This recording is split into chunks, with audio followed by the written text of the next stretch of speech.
Las elecciones del pasado domingo 7 de junio se han querido interpretar como una certificación de los ciudadanos al gobierno de Andrés Manuel López Obrador. No se pueden leer, ya coinciden muchos analistas, los resultados como blanco y negro. Ha permeado mucho en redes sociales y en la opinión pública, en los medios impresos sobre todo, que perdió Andrés Manuel López Obrador. Lo cierto es que las cifras nos dicen otra cosa y hay que verlo con mesura. Por supuesto que en las diputaciones federales, Morena y sus aliados, diferentes a los aliados que tuvo en el 2018, perdieron la mayoría. Hay que revisar todavía cuántos diputados plurinominales les toca a cada uno, porque como saben, hubo un acuerdo en el Instituto Nacional Electoral para que no hubiera sobrerepresentación y eso lo vamos a revisar seguramente en otro programa. Sin embargo, voy a exprimir a los invitados el día de hoy porque en un momento más se añade otro analista. Son desde mi punto de vista 3 de los mejores analistas políticos en Oaxaca, si no es que los mejores. Agradezco mucho a Samael Hernández Ruiz estar con nosotros. Samael. Gracias a ti, Nadia, Victorio. Por supuesto, agradezco a Adrián Ortiz, columnista, un hombre raro en la prensa oaxaqueña, serio. No, gracias. Y en un momento más añado otro analista que presentaremos cuando llegue. La primera pregunta sería para los dos. ¿Cuál es su primera lectura de las elecciones del pasado domingo? ¿Qué ganó y qué perdió Andrés Manuel López Obrador a nivel nacional? Porque Morena, con los números que tiene Morena en estos momentos, pues sabemos que tiene Oaxaca pues, en la palma de la mano. Con las implicaciones que eso tiene para la gubernatura, cuyo proceso electoral inicia en septiembre próximo. Ya empezó. Sí, en lo político de facto empezó un poco hace antes, ¿no? Exactamente. De la jornada electoral. ¿Quién quiere iniciar? Adelante. Bueno, con mucho gusto. No, estaba pensando, ¿qué nos deja esto de enseñanza? Bueno, lo importante para mí es el síntoma de que algo está cambiando en México, pero es algo bastante profundo, diría yo, que se expresa en fenómenos que aparecen muy complejos, pero que con un ejemplo a lo mejor se ayuda a entender, en el caso de la política, y me refiero a las pasadas elecciones. Los partidos, como los boxeadores, cuando intentan dar un golpe, tienen que deshacer su guardia porque si no se la pasarían cuidándose, ¿no? Entonces, Morena y todos los partidos, al dar el golpe que dieron, en el nivel de alcance que dieron y con la fuerza con que lo dieron, tuvieron que deshacer su guardia y eso les deja flancos vulnerables, ¿no? Entonces, Morena dio su golpe, lo dio con contundencia, pero le dejó un flanco vulnerable, ¿no? Hoy no tiene la mayoría relativa en el Congreso Federal, pero a cambio de eso ganó territorio, ¿no? Ganó en varios estados, casi toda la parte del Pacífico, los estados, menos 12 gubernaturas. Sí, más las que ya tiene controladas, ¿no? Y aseguradas. 17. Por ejemplo, en el Pacífico, pues Oaxaca, pues ya lo tiene prácticamente controlado. Los demás partidos igual, cada uno dio su golpe con la mejor fuerza que pudo y dejó un flanco débil, ¿no? No sé, por tomar un caso al azar, Movimiento Ciudadano, dices, bueno, pues se la jugó solo, pero yo creo que la estrategia fue buena. Hoy va a ser de los bisagra con los que hay que negociar. Ahora, la composición del voto, en mucho coincido en la parte, digamos, fenoménica del asunto, en la parte, pues no superficial, pero sí la primera impresión, tiene mucho que ver con la descomposición del mismo sistema político, ¿no? Hubo gobernadores del PRI, muchos, que prefirieron negociar con la oposición antes de que su correligionario llegara a la gubernatura, porque estaban así muy duros los pleitos. No, es la dinámica de la corrupción. Ese es el costo, pero lo que pasa es que no pueden deshacerlo, no están atados a eso, es su fatalidad. Que es importante, Sam, un poco este hecho de que no todo es blanco y negro, que hay, es decir, que la pérdida, la derrota de algunos curules de Morena no se las podemos sencillamente asignar al hecho de que Andrés Manuel López Obrador está llevando mal al país. Tiene demasiados matices para analizar esta elección. Me gustaría preguntarte, Adrián, ¿cuál es tu primera lectura acerca de lo que pasó el pasado domingo 7 de junio? Hay algunas cosas que siempre pasa contigo, Samael, no te entendí, pero me irás explicando poco a poco, ¿no? Tu primera lectura, Adrián. Gracias. Yo creo que un punto, si lo vamos decantando, ¿no? Porque no es lo mismo el resultado de la elección federal, o sea, de diputados federales, que la local, que las municipales también, en el caso de las gubernaturas, donde hubo también proceso para gobernador. Creo que son muchos escenarios distintos, ¿no? Quizá si nos vamos al punto de la elección federal propiamente, la recomposición de la Cámara de Diputados, pues vamos a ver un proceso que a mí me parece saludable dentro de lo complejo que puede ser, que es el hecho de que la ciudadanía prefirió volver a la pluralidad.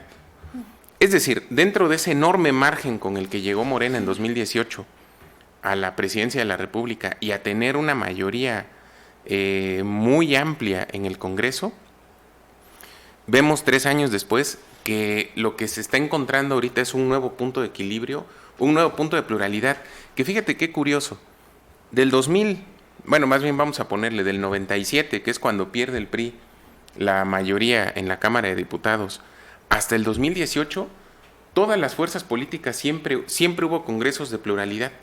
O sea, nunca hubo un partido que tuviera una mayoría por sí misma, sólida, pues, ¿no?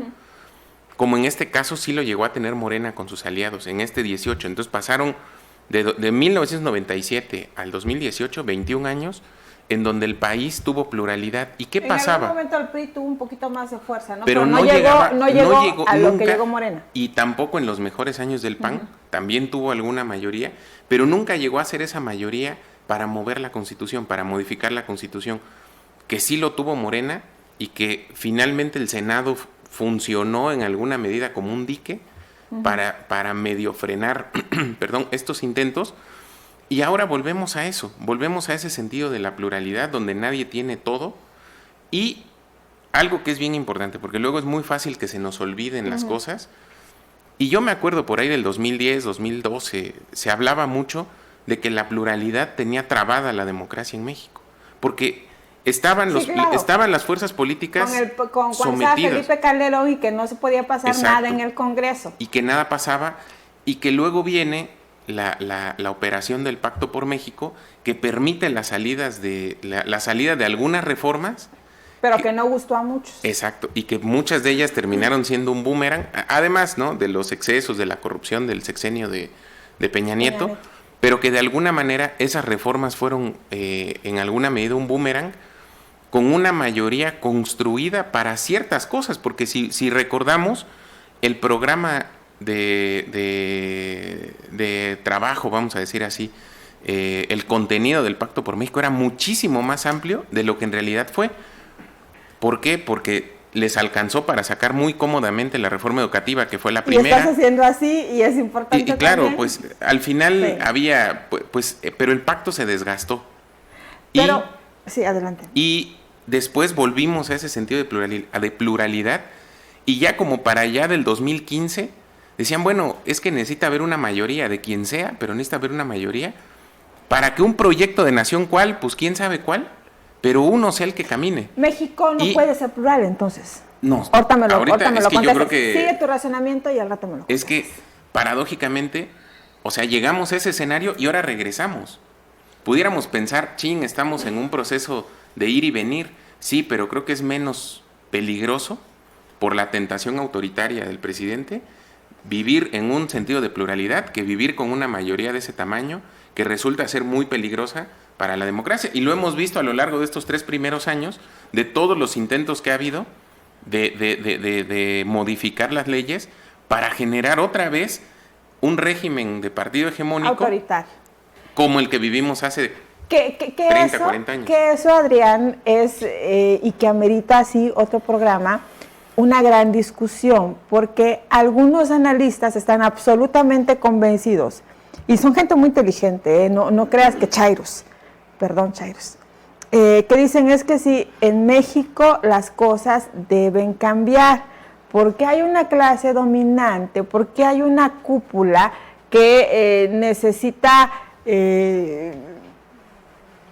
quitarse del control de todo lo que hay en México, ¿no? Pero eso es otra historia.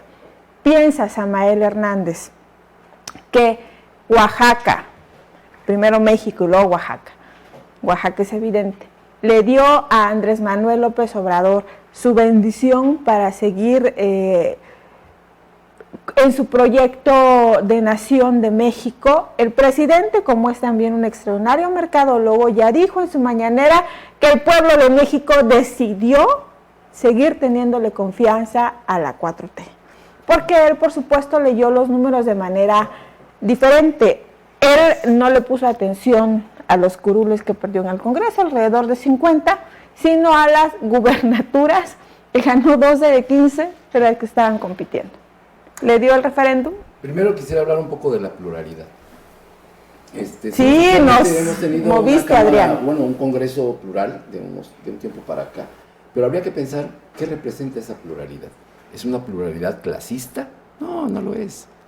Son los grupos de los poderes fácticos o de los poderes políticos reconocibles. Ni siquiera llega a pluralidad clasista. No, de ninguna manera, no es una pluralidad clasista.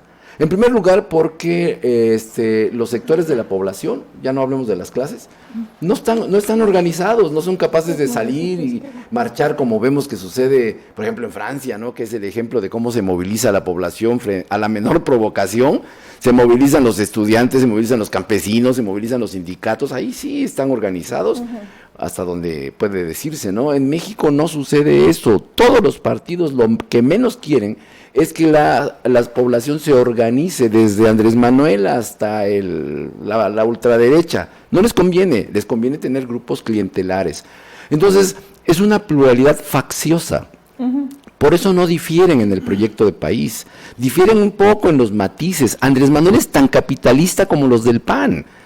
Es decir, con las elecciones, por ejemplo, de lo que perdemos de vista muchas cosas que él está haciendo. Pues ya recibió a la vicepresidenta de los Estados Unidos, ¿para qué? Para hablar del TEMEC. ¿El TEMEC qué es? Es la forma en cómo se va a articular nuestro país, otra vez, al esquema todavía neoliberal que está operando en el mundo. Y Kamala hizo además unas declaraciones fuertes. Está negociando ahora más inversión por parte de los empresarios que antes despreciaba, porque no hay un proyecto de país diferente.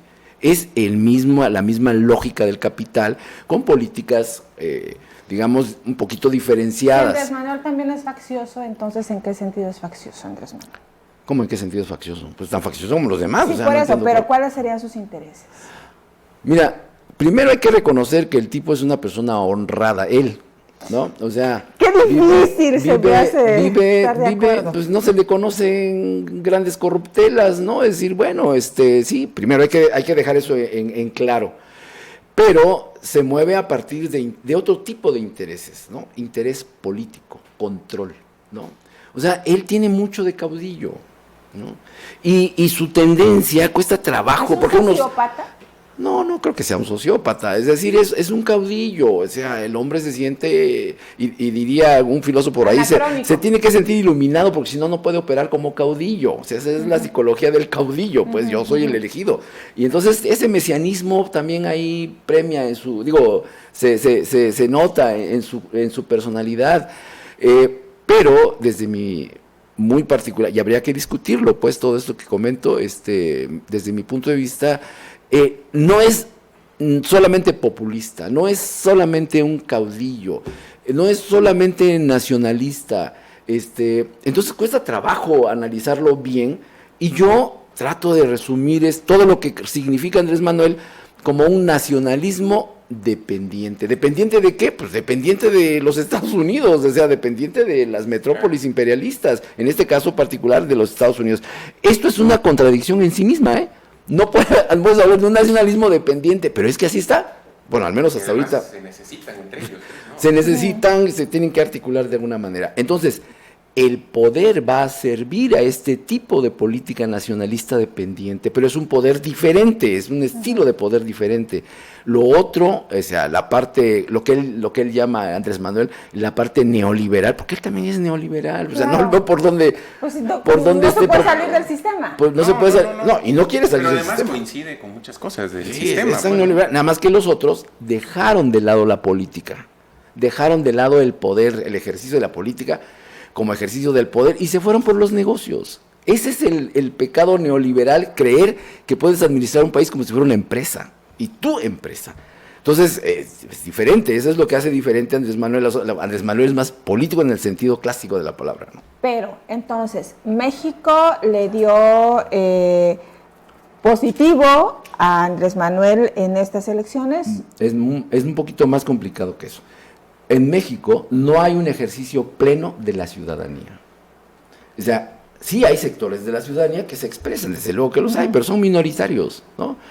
Los sectores de la ciudadanía, por sus condiciones de existencia, están copados por la crisis, están copados, entonces tratan de protegerse afiliándose a grupos que les dan chance de integrarse ahí, y van y ven, su voto lo cambian a partir de eso, a partir de nuevas esperanzas o a lo mejor hasta de, no sé, cosas así materiales. Y entonces, ¿por qué perdió la mayoría y por qué perdió 50, la mayoría calificada? ¿Por qué perdió tantos curules en el Congreso? ¿Por algún efecto mediático? No, yo creo que salieron a trabajar la oposición. Ahora salió. Mira, es un proyecto que va al 2024. Sí, o sea, la oposición duda. Andrés Manuel, cuando digo la oposición me refiero al PAN, al Ojalá PRI, estén organizados porque no se y los otros partidos van hacia recuperar un poder para no cambiar nada. Pero tienen su plan, su plan es acceder al poder porque ya se dieron cuenta de que necesitan estar ahí, si no, no pueden sobrevivir, claro. son clases parasitarias, ¿no? Porque los empresarios ya se están pasando del lado de Andrés Manuel y los trabajadores ahí están a la mano de Dios porque nadie está viendo por ellos. Algunos empresarios, porque las cabezas empresariales siguen un poco pues criticándolo, ¿no? Adrián, las mismas preguntas. Bueno, es que claro, aquí es siempre interesante escuchar al maestro Samael. Creo que es muy complicado poder pensar en si fue, ¿cómo se dice?, plebiscitaria la elección o el resultado de la jornada electoral, porque creo que no tiene nada que ver, por ejemplo, el sur del país, Oaxaca, vamos a ponernos como punto de referencia, con lo que pasó en el norte. O sea, del otro lado del país sí vemos sectores que frontalmente están diciendo no. A lo mejor eligiendo peor, ¿no? No sé. Pero ve, por ejemplo, Sinaloa, Sonora, sí, ya los ganó Morena. Así pero hay Baja California, claro, sur es que y no es el sur. Exacto. Pero Nuevo León, que es el corazón de la economía del norte del país, está ahí. Y yo creo que estos dos triunfos, del de Sonora y el de ¿qué otro decías? Sinaloa. Sonora. Aparte, economías agrarias, ¿eh? Pero sabes que yo ahí coincido con lo que dijo hace un momento en su primer comentario el maestro Samael, que tiene mucho que ver con los pactos que se dan al interior de los propios estados por la corrupción. Es que, mira, hay algo que es muy paradójico. ¿Tienen organizado? ¿No lo ven ahí integrado? También puede ser, ¿no? Hay muchas referencias, ¿no? Porque paradójicamente en el país ha cambiado todo, y hablo a nivel constitucional, sí, de cómo está regido los tres poderes federales, de cómo se establecen los contrapesos con los órganos autónomos. Ha cambiado, lo vemos de 30 años para acá. Es otro rostro el que tiene. El único régimen que no ha cambiado. Acá también otro. El único régimen que no ha cambiado, y eso es súper importante, es el régimen de los gobernadores. Uh-huh. Los ejecutivos estatales siguen teniendo los mismos márgenes. Las 2-3 cositas que medio le han logrado amarrar las manos, uh-huh, si le podemos decir así, es a través de algunos mecanismos como la ley de contabilidad gubernamental y la ley de disciplina financiera, que medio les han acotado ahí algo para que no tengan las manos tan llenas de dinero, uh-huh, y los márgenes tan amplios para actuar discrecionalmente. Entonces es una cuestión recurrente que finalmente en las gubernaturas el que se va necesita negociar con el que llega, porque es más importante para ellos su propio destino que el destino de su partido, porque también las militancias son muy ficticias. O sea, yo no sé si en este país haya realmente un priista que crea en el PRI. Van detrás de sus intereses, y pueden ser de Morena, del PRI, del PAN, pero van tras sus intereses, y cuando sus intereses cambian de bando, son capaces de cambiarse, de bando político, pues, ¿no? Entonces creo que los resultados de las elecciones, hablo del caso de Sonora, Sinaloa, están muy ligados al destino del gobernante que se va, no tanto a que eso nos marque. Si no obedece a una dinámica ciudadana. Exacto. Depende de una dinámica de facciones y en parte a la corrupción. Ahora, la otra cuestión tiene que ver, y eso parece que no aprendieron, cuando en 2005 Roberto Madrazo, siendo presidente nacional del PRI, se autopromovió para ser candidato presidencial, los que le dieron la espalda fueron los propios gobernadores del PRI. Es decir, su derrota, su desgracia, fue cocinada dentro del mismo PRI con los gobernadores. El poder que tienen los Como ha gobernadores. sucedido también con el PAN. Exacto. Los que le pegan a los del PAN son los del mismo PAN. Y es lo que pasó ahorita, porque Alejandro Moreno Cárdenas también ya dijo que él quiere ser candidato presidencial, y parece, no lo sé, o sea, ese tendrá que ser también un análisis posterior, que los propios gobernadores, que ahorita ya creo que quedan 3 nada más, le dieron la espalda, porque no se puede jugar a ser juez y parte, no se puede jugar, como decía mi extinto amigo don Narciso, a ser borracho y a ser cantinero al mismo tiempo. Que de hecho, Campeche, donde Laida Sansores no era favorita, estaba como segundo, tercero, a veces ganó. Y Campeche es importante porque es justamente el estado de donde era gobernador Alito Moreno, y que se habla que el candidato del PRI justamente era una gente muy, muy cercana a Alito. Su primo, su sobrino, algo así. Exactamente. ¿No? Su sobrino. Muy cercano a él. Entonces, no me pueden decir si esas elecciones fueron para Andrés Manuel una calificación positiva de México. No, a ver. No es que no me puedan, o sea, no se puede. El problema de fondo es que no podemos hablar con las categorías. Hay varias categorías que no funcionan. Hay varias categorías que no funcionan. Por ejemplo, la de partido. Ya no te explica nada. O sea, ¿cómo te explicas que un partido se peguen entre ellos y se pongan trabas entre ellos? Claro. ¿No? Ya no, la idea de partido ya no te permite explicar la realidad política mexicana, ahorita. El único liderazgo entonces es de Andrés Manuel en Morena, y los demás hay otras cosas que te pueden explicar cómo se organiza políticamente la sociedad actualmente en México, pero no la de partido, porque dices, ¿qué está pasando? ¿Por qué brincan como chapulines? ¿Por qué no importa las siglas, los colores, la ideología? No importa. Entonces, ¿qué es lo que importa? Algo ahí abajo que sí lo va a explicar, pero no es la categoría de partido. Tampoco puede ser la noción de pueblo o la idea de pueblo, porque pues el pueblo es cualquier cosa, ¿no? Todo y nada, pues, ¿no? La de ciudadanía tampoco la puedo explicar, porque la ciudadanía en México no se ejerce plenamente. Hay condiciones que permiten el ejercicio de la ciudadanía y, por lo tanto, el ejercicio de la ciudadanía en la construcción de gobiernos, pero eso en México no se da. Entonces, hay otras categorías que sí pueden explicar. Yo creo que lo que ratificó la tendencia de Morena es una especie de neocorporativismo que opera en la política mexicana, no el pueblo. No, si fuerzas neocorporativas que juegan sus intereses en la arena política atravesando los partidos, y esa fuerza neocorporativa, en el sentido de que controla la población y la tendencia del voto y todo eso, es capaz de hacerlo todavía, esa fue la que ratificó la tendencia. Es decir, ese neocorporativismo que ni es de derecha ni es de izquierda, que se juega con los intereses, dijo, este tipo todavía nos conviene. Y vamos a reforzar con ciertas limitaciones. Y esa tendencia es esa nueva pluralidad que vemos ahora. Pero el proceso general, cuando observas el proceso general económico, de política económica, de atención a las diferentes clases sociales, sigue siendo el mismo. ¿estás de acuerdo? Y en todo caso, ¿qué nombres le pondríamos a estos grupos? ¿Quiénes son estos grupos? ¿Quién es este poder de facto que maneja este neocorporativismo? Se me ocurren muchos, pero me gustaría que ustedes me dijeran. Bueno, yo creo que más tratando de entender que tiene mucha lógica y mucha razón. Es decir, son las propias cúpulas partidistas a través de los mecanismos que tienen para cooptar el voto o para ganar el voto, pero no a través del convencimiento al ciudadano como tal, pues, ¿no?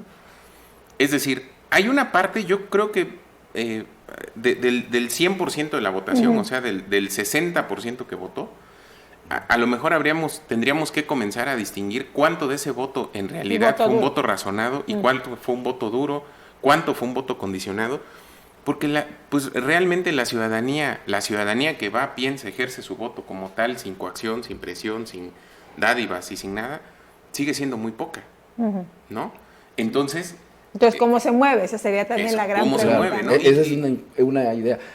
Por ejemplo, una forma en cómo se articula... Pero yo pienso también en los empresarios, por ejemplo. Forma en cómo se articula esto que acabamos de comentar como neoliberalismo, neocorporativismo, que opera detrás de esas categorías clásicas, está dada por la corrupción. La corrupción articula a un tipo de corporativismo que vive del poder y a quien el poder le da funciones públicas, capacidad de decisión política, etcétera, se articula a través de este fenómeno de la corrupción.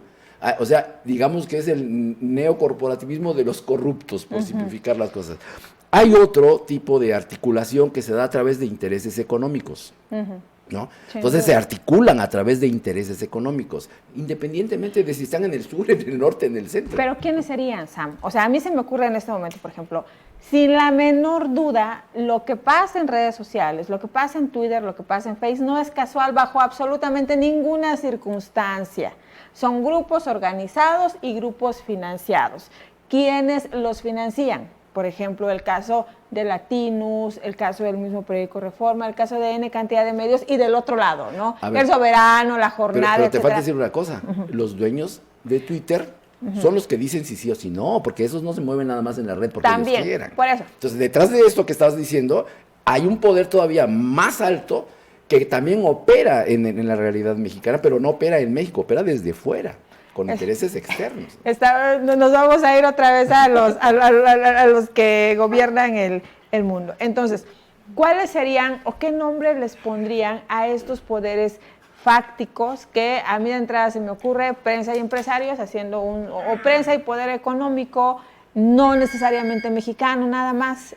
¿Qué nombres les pondrían a estas fuerzas que determinan el voto de los mexicanos pasando por los partidos o pasando sobre los partidos? Mira, así de bote pronto, yo creo que es un poco complicado y ya nos vamos a Oaxaca. Trabajarlo, ¿no? Porque sí, mira, los sociólogos ahorita están en un problema porque no encuentran las categorías para poder decir, bueno, ¿y qué está pasando? A ver, necesitamos construir categorías que nos permitan eso. Mencionarlo, que describirlo. ¿Quiénes son? Decir, esos son estos, ¿no? Sí. Bueno, pues así, en términos generales, ¿no? Te decía, están los empresarios, pero estas categorías no operan de manera definitoria ni definitiva. Están los empresarios que se articulan, unos están fuera y tienen otros intereses y operan de otra manera, pero lo que permite analizarlos mejor es esa categoría, es decir, ya olvídense de los partidos, vamos a ver los intereses económicos. Claudia X González se ha metido muy fuerte. Te voy a poner un ejemplo para que tú le busques por ahí, ¿no? Ok. Por ejemplo, todo el grupo empresarial que está articulándose a través de la minería, específicamente en la explotación del grafeno. Minería. Y grafeno, no cualquier cosa, o litio, porque eso le toca también a Oaxaca. Litio y grafeno, porque el grafeno va a ser así como, para México, ¿no? La novedad y todo, todavía no empiezan a explotarlo, pero a Oaxaca le va a tocar vivir ese fenómeno. Yo ya leí de litio, pero sigamos, no, el grafeno es un semiconductor que tiene propiedades asombrosas y que va a ser posible producir. Y uno pensando que nada más la gente va a votar porque analiza tres cosas. Va a producir porque va a producir una disminución. Mira, ahorita, por ejemplo, los chinos están revolucionando la tecnología porque son capaces de producir... Y la salud y la vida. Sí. Están circuitos a un nivel de 3 o 4 nanómetros, ¿no? chiquitititito. Bueno, pues el grafeno va a hacer posible que eso se reduzca un poco más. Entonces, imagínate, esa capacidad de integrar circuitos a esa escala casi atómica, sí, va a revolucionar la tecnología, y eso es lo que ya están empezando a usar estos teléfonos. Todavía usan grafeno, pero a una escala todavía no lo suficiente como para provocar lo que van a provocar. Yo creo que hay que despedirnos de nuestra vida. Porque hay que checar quiénes son los empresarios que van a entrarle al grafeno, a la explotación de la minería, pero en ese campo, ¿no? Por eso hablabas del tema supranacional, es decir, esto trasciende México porque se vinculan, ¿no? Se vinculan, se van a asociar, pues, ¿no? Esos son unos, son los pero emergentes. Trasciende a México. Sí, a ellos les interesan mucho las reformas que pueda hacer Andrés Manuel y las condiciones económicas con las que puedan hacer dinero explotando grafeno, ¿no? Por eso vino la señora a decir qué pasó con la reforma laboral, porque no quiere que sean los trabajadores mexicanos los que salgan beneficiados, porque la reforma laboral, que incluso nosotros peleábamos en el 74, ahora lo están pidiendo los sindicatos gringos para los sindicatos mexicanos, porque los sindicatos gringos dicen, nosotros perdemos si los mexicanos cobran más barato. Entonces, quieren procesar el grafeno. Bueno, está bien que lo saquen de México, pero mándenlo acá para procesarlo y aquí lo hacemos nosotros. O que los sindicatos mexicanos cobren lo mismo que cobramos nosotros, a ver cómo nos va. Y ahí es la mano de obra calificada la que va a definir las cosas. Esto les interesa, por eso vino a tratar otros temas también, pero a ver si no nos censuran el programa. Pues también en Twitter, o sea, tú empiezas a hablar de esas cosas y ya te empiezan a poner trabas, porque esa es la realidad. Y no es que yo la esté descubriendo, ahí está. La información ahí está, pero la gente no le pone atención porque le desvían la atención. Vamos a ver la aritmética electoral, no, vamos a ver los intereses que hacen que se configure esto, ¿no? Entonces eso fue un ejemplo nada más. Entonces ya tienes ahí un elemento que articula intereses. Así hay varios. Y en el norte pueden ser otros. Sí. Puede ser lo que decías hace rato, puede ser la propia delincuencia organizada. Hay muchos, pero no son los partidos, ¿no? No son los partidos, ni es el estilo clásico de las categorías que usábamos antes para entender una situación. No, ahora hay que hacer otras que permitan ver hacia donde ahora no podemos ver. Bien, entonces lo nacional obviamente tendríamos que seguirlo analizando, expurgando, pero también pues el tiempo en el programa es finito y quiero que toquemos el asunto de Oaxaca. Oaxaca, como sabemos, es un estado que Andrés Manuel es al estado que más visita, acaba de decir en su última visita, porque es muy bueno convenciendo a la gente que ya se siente hasta oaxaqueño. Que él es oaxaqueño. Exactamente. En la costa, ¿no? Lo dijo justamente en mi tierra, solo Zapinotepa Nacional. Sin embargo, en Oaxaca, Andrés Manuel ganó en diputaciones federales, otra vez todo. Las diputaciones locales, la alianza logró recuperar 5 escaños, se quedan con 6, la alianza en total, no nada más PRI, PAN, PRD, por ejemplo. Pero municipios, regresamos, retienen Oaxaca de Juárez, con lo complejo que podría ser para algunos pensar cómo es posible si es que votamos para castigar algún gobierno que se mantenga Oaxaca con Morena. Pues se mantuvo con 60,000 votos, ¿no? La votación de su más cercano competidor, que fue Javier Villacaña, que también tuvo una votación histórica, alcanzó apenas los 40,000 votos, es decir, no le alcanzó para absolutamente nada. Quién sabe cuándo Oaxaca pueda volver a ser en Oaxaca pierda Morena, en Oaxaca capital. Pero además ganó Ciudad de Ixtepec, Matías Romero, Salina Cruz, que es tan importante por el proyecto transísmico y por todo lo que se pueda manejar. Ya nos dirás después, Andrés Manuel, ¿dónde está el grafeno? Samael, ¿dónde está el grafeno? Ganó Tuxtepec, Ixtepec, Pochutla, Jojo, Santa Lucía del Camino, Huatulco, Pinotepa, que la tenía el PRD, Tehuantepec. Y Juchitán no la ganó porque el candidato, el que había ganado por Morena se fue al PT, pues básicamente es lo mismo. Y la oposición tiene apenas Tlaxiaco, Miahuatlán, Guajuapan, que también son municipios grandes. Los votos para la alianza fueron superiores a 664,000, con lo que se gana tranquilamente una gubernatura en Oaxaca. Parece que a todos nos queda claro que el próximo gobernador de Oaxaca, a no ser que suceda algo extraordinario, va a salir de las filas de Morena, quien sea que sea el candidato. Pero me gustaría que ustedes me dijeran cuál es su opinión acerca de la elección, los resultados en Oaxaca para la 4T. yo creo que son muy paradójicos, ¿no? Quizás si lo vemos como desde el ámbito de los partidos, es muy fuerte que el partido que gobierna la entidad pierda la capital, y no nada más la pierda, sino la pierda 2 veces, que ninguna de sus estructuras clientelares, las que sean, le sean suficientes para ganar ese punto neurálgico. Porque, ok, es cierto, Oaxaca es el municipio, Oaxaca capital es el municipio más importante del estado, pero no es el único. Y por diversas razones, ahorita ponías el ejemplo de Salina Cruz va a comenzar a tener una importancia fundamental para mucho del movimiento económico de Oaxaca en las próximas décadas. Y una cantidad de inversiones. Claro. Pero no lo van a contabilizar en nuestro PIB, ese es el problema. Pero bueno, eso hablamos después. Eso es otra cosa.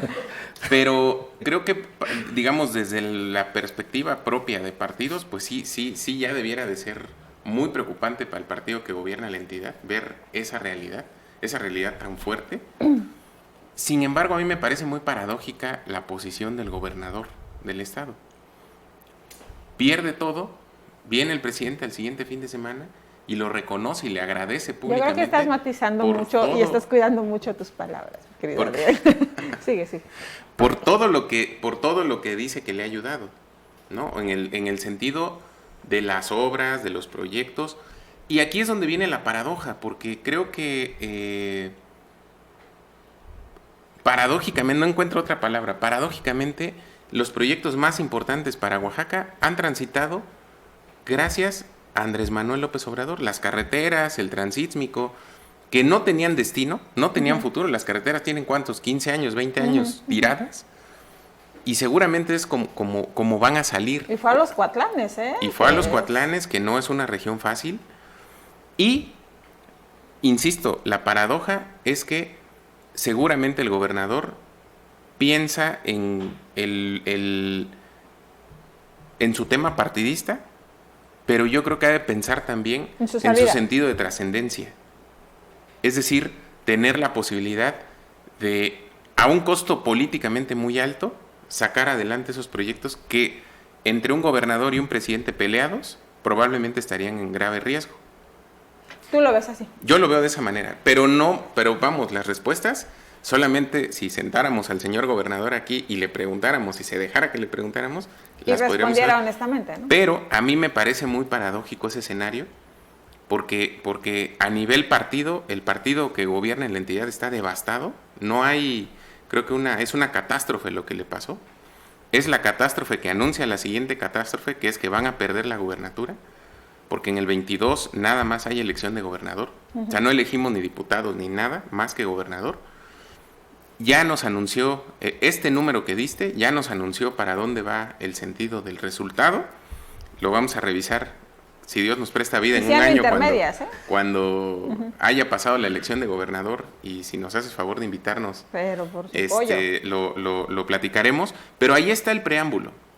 La paradoja, insisto, es ver cómo, por un lado, se derrumba el escenario partidista, pero finalmente hay 3, 4 cosas muy importantes, no para el gobernador, no para ti, no para mí, sino para todos, que están teniendo destino. Yo eso apuntaría. Pero yo creo que eso transitaría siendo Alejandro Murat el gobernador o siendo cualquier otro el gobernador, porque me parece que en ese sentido Andrés Manuel López Obrador tiene una visión bastante pragmática, es decir, el proyecto transísmico tiene que salir porque tiene que salir, 1.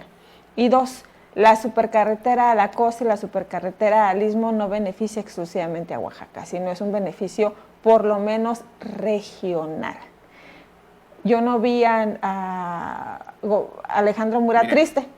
No, te voy a decir que vamos a pensar en y hoy que es 14 de junio en ello, pensando en el 2006, ¿qué pasó en la relación entre Ulises Ruiz y Vicente Fox? Sí, claro, también. Fue muy buena. O sea, no sé si lo alcanzamos porque luego la memoria es corta, pero entre el 2004, que Ulises llegó a ser gobernador, y el 2006, que fue el conflicto, Vicente Fox, que era el presidente de la República, vino a Oaxaca no sé si tantas veces como ha venido Andrés Manuel, porque han sido muchas, o sea, Andrés Manuel le pone demasiada atención a Oaxaca. Ya lleva más de 20. Pero venía mucho, pues, ¿no?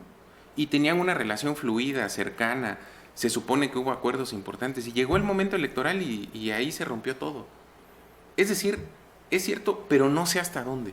Es decir, creo que el gobernador de Oaxaca, el actual, sí ha encontrado un espacio donde dice, tengo que ceder acá para encontrar esto.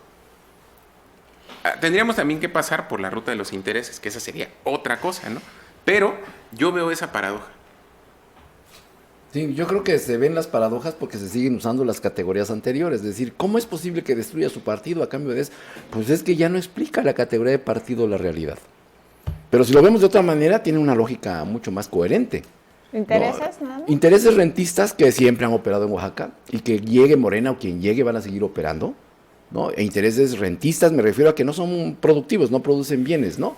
No producen servicios, sino que se apropian de bienes y viven de las rentas de esos bienes, ¿no?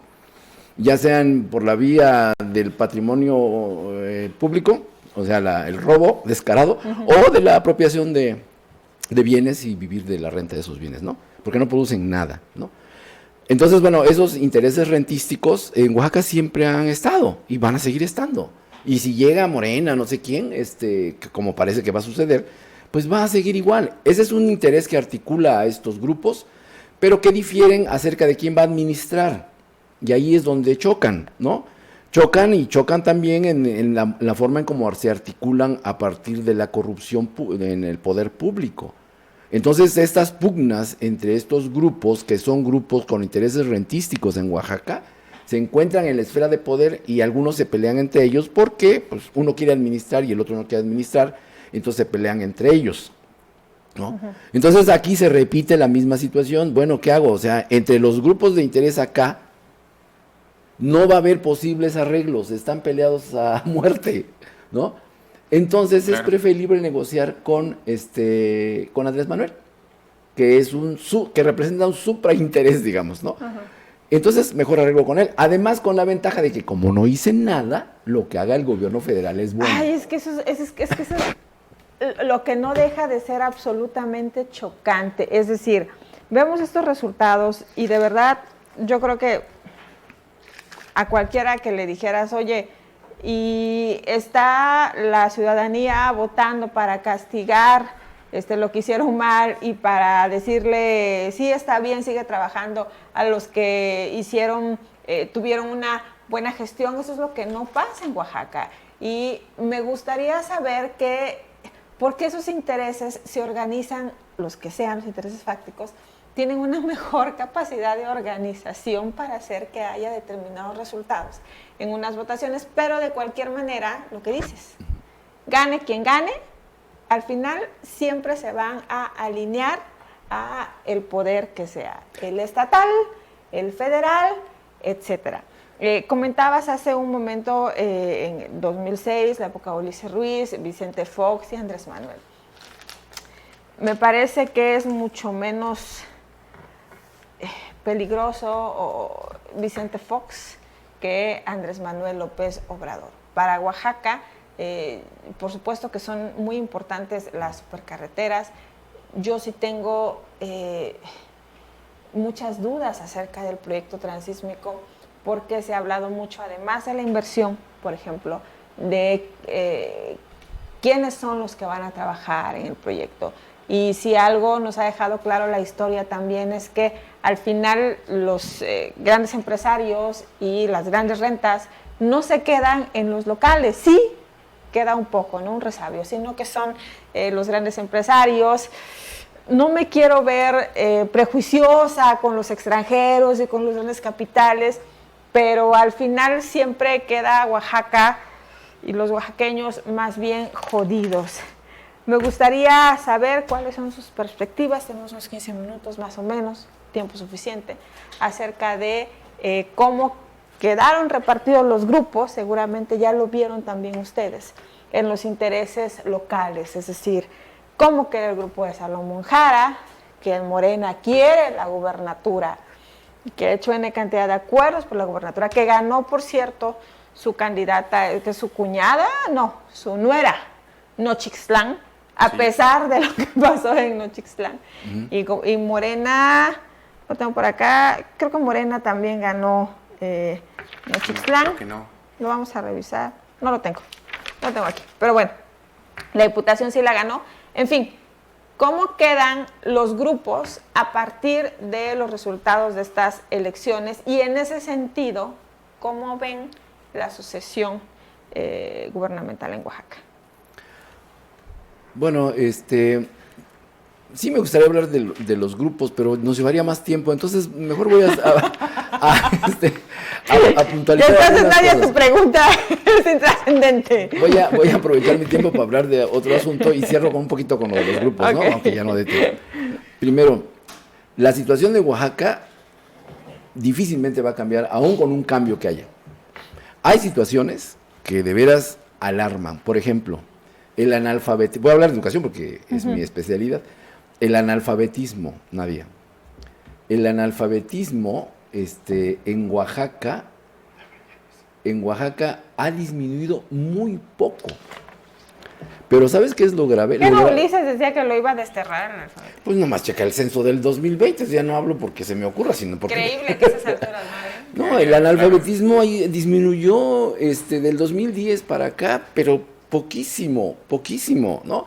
Pero lo grave del asunto es que la desigualdad en las condiciones de alfabetización entre hombres y mujeres en Oaxaca se incrementó. Se amplió la brecha. Sí, las mujeres salieron más lastimadas en estos años, ¿no? En materia de alfabetización. O sea, las mujeres son las más golpeadas. Cuando ves tú la brecha de hombres y mujeres en la condición de alfabetizados a nivel nacional es menor, pero en Oaxaca creció. Dices, pues vamos de mal en peor. Entonces, urge ahí que se vea una política diferente para la alfabetización, porque se parte de que es importante alfabetizar solamente a la población en edad productiva. Porque, no, está mal, porque los abuelitos y la gente grande son los que establecen la matriz de reproducción del analfabetismo, no los jóvenes. Entonces, nada más con eso, ya hay un reto ahí, ¿no? Bien, gracias, Samael, damos la bienvenida a Isidoro Illescas. Justamente llegó a la última pregunta, que es... Adelante. Buenas tardes, gracias y discúlpenme por la demora, pero... No, gracias también por estar aquí. ¿Cómo queda a partir de los resultados electorales el escenario de Oaxaca de cara a la sucesión gubernamental?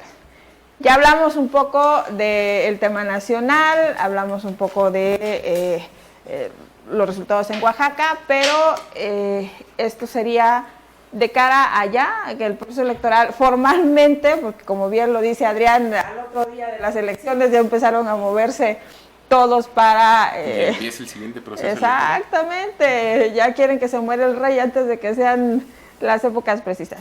¿Cómo queda Oaxaca? ¿Cómo quedan los grupos para pelear por la gubernatura? Pues mira, en primer lugar es... Si quiere, haga un contexto, okay, porque yo entiendo que ya... es mi primera y última participación.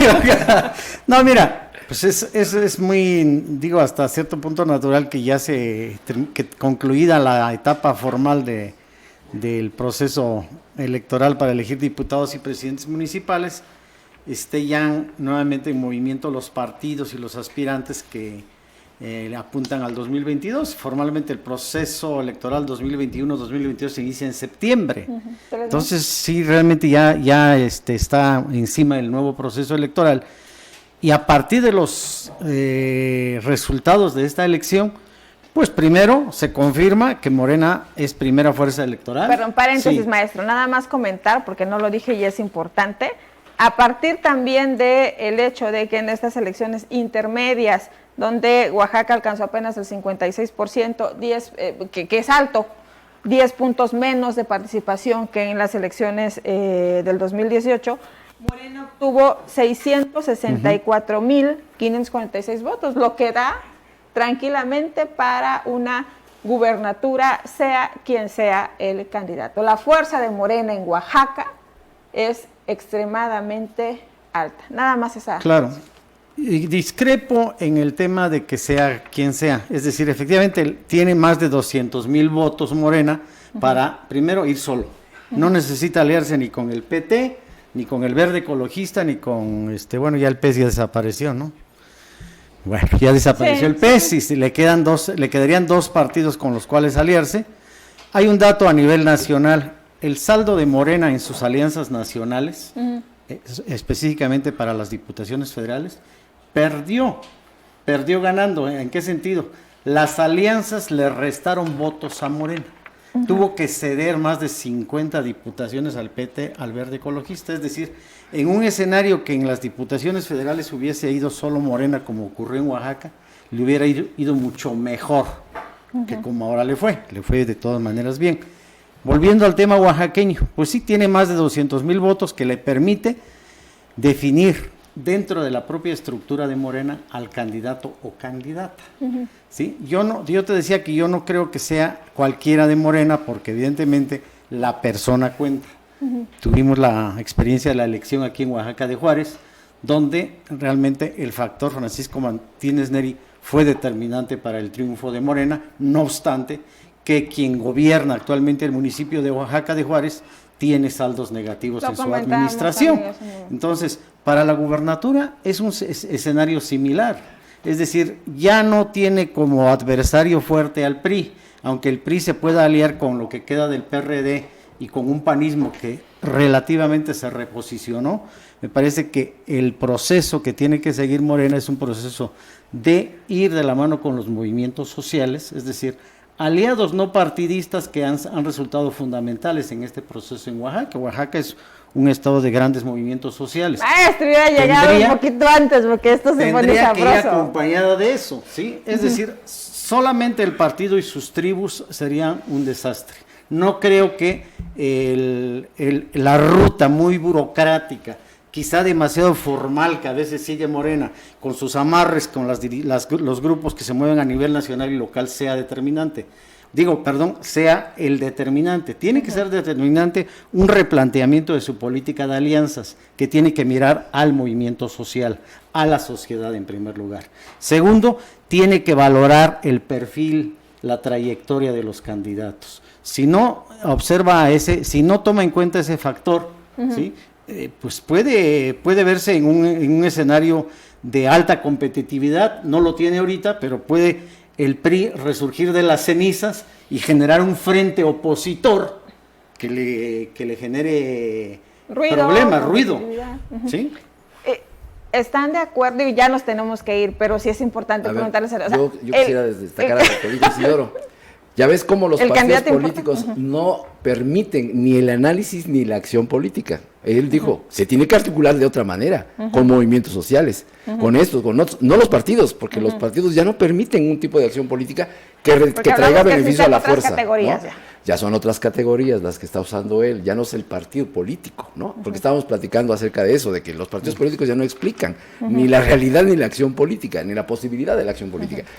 El problema tendría que discutir ahora que son los movimientos sociales en Oaxaca, pues, y ahí ese es otro tema, ¿no? Pero bueno, de entrada yo estoy de acuerdo con Isidoro en que Morena en Oaxaca se tiene que articular con otras fuerzas en otra perspectiva. Pero estaría en peligro el gane de Morena, porque yo con los números que tengo acá, yo sí creo que, sí, por supuesto que el candidato siempre importa, me queda claro, pero me parece que la marca Morena, el arrastre de Andrés Manuel López Obrador, sí permitiría que incluso un candidato que no sea el idóneo, y eso yo creo que a todos nos mete miedo, pueda ganar. No, mira, si partimos de lo que dijo él, no. O sea, partimos de lo que dijo él, el candidato. No, pero a partir de lo que dice él y con tu análisis. Es que hay un proceso de desgaste natural, pero en Oaxaca es chiquitito, pues, ¿no? O sea, el desgaste, vamos a decir así, de la figura de presidente. En las encuestas últimas salió que creo que tiene como cerca del 70% de aprobación. Aprobación. Andrés Manuel en Oaxaca, pues, ¿no? Lo cual en gran medida se traduce en apoyo a Morena y quizá en algunos años podamos ver la necesidad. Creo que la decisión que tomó Morena de postular a Francisco Martínez Neri fue una decisión, incluso a mí me pareció en lo personal una decisión como como poco probable dentro de un partido como Morena, que es muy vertical, pues, ¿no? Entonces el hecho de que haya habido una operación política, que quién sabe quién la hizo y sentó a todos y los puso de acuerdo a todos y dijo, este va a ser el candidato, a mí me pareció que fue algo... O que fue el tercero, porque muchos vimos a Martínez Neri como el tercero, ¿no? Sí, pero alguien los tuvo que sentar y ponerlos de acuerdo, porque el problema que tiene Morena es que es muchos morenas, o sea, sí. Es decir, viene muy ligado a los movimientos sociales, que no es uno, porque no es la 22, no es... O sea, son muchos movimientos representados en personajes que algunos son muy visibles. Pero la figura de Andrés Manuel, es que hay otra cosa. Yo pienso que la gente tiene claro, o por lo menos en su imaginario, que quien sea el candidato a gobernador tiene la venia de Andrés Manuel. Y eso arrastra una votación. Pero no es en automático. A mí me parece que sí. A mí me parece que, que si alguien es candidato a gobernador de Oaxaca, en este caso, es porque, Morena, es porque el presidente, sobre todo Oaxaca. Sí, muchas cosas también están en función de la respuesta que se encuentre en el PRI gobierno. Es decir, yo sumo siempre el binomio PRI gobierno, sí, porque el gobernador del estado, así se declare amigo del presidente de la República y simpatizante de la 4T, en los hechos opera como un viejo priista, como un priista que quiere defender sus votos de poder. Usted no ve sometido, maestro. Yo veo una alianza entre el gobernador del estado y el presidente de la República, que no baja a la militancia morenista, que no baja a la sociedad. Y lo vimos en esta elección. El PRI, el gobernador del estado, y fue denunciado por Francisco Martínez Neri en su cierre de campaña, se metió a la elección, metió las manos por el PRI. Una declaración fuerte. ¿Sí? ¿Y qué pasó en Salina Cruz? Quisieron también hacer lo mismo. En Huatulco, o sea, en municipios estratégicos, el PRI, por muchas razones, quiso mantener el control. Fracasó. Esa elección de estado fracasó. Entonces, si quieren repetir ese escenario para la elección de la gubernatura, cuidado, ¿no? Cuidado, porque van a polarizar mucho a la sociedad. Ya la sociedad, en final de cuentas, en Oaxaca, optó por la cuarta transformación. Eso es un hecho. El liderazgo de Andrés Manuel López Obrador, que ese es el más alto a nivel nacional, mucho más alto que en Tabasco, por 2 o 3 puntos, pero está más alto, sí, también es un factor importante. Y la aspiración que tiene Oaxaca de que finalmente tiene que cambiar Oaxaca, ¿no? Ya no más corrupción, ya no más tráfico de influencias, ya no más abusos de poder. Eso está presente en el electorado. Pero eso se me hace, híjole, tan complejo. Necesitamos otra mesa. En 1 minuto cada uno, un comentario de cierre, vistas a la sucesión. Adelante, maestro. En pocas palabras, sí, resurge la esperanza, pero se mantienen los temores. Ajá. Claro, bueno, pues yo creo que está muy, muy cantado el escenario para el año que viene. El proceso electoral ya inició, el político, ese ya comenzó el 8 de junio, y lo que vamos a ir a ver, en las semanas y meses próximos, nada más es ver cómo se va desdoblando. Creo que hay una gran ventaja, además de todo, de lo que ya mencionaron nuestros amigos, pues que es el hecho de que yo no veo qué candidato del PRI pueda ser competitivo en estas condiciones, pues, ¿no? Entonces creo que eso va a terminar de hacer el día de campo, que seguramente va a ser el 22. En un escenario de un triunfo anticipado de Morena, las dirigencias de Morena nacional y estatal tienen que tomar muy en cuenta la militancia. Si no toman en cuenta la militancia y a esa sociedad que volvió a darles un voto de confianza en esta elección, van a fracasar.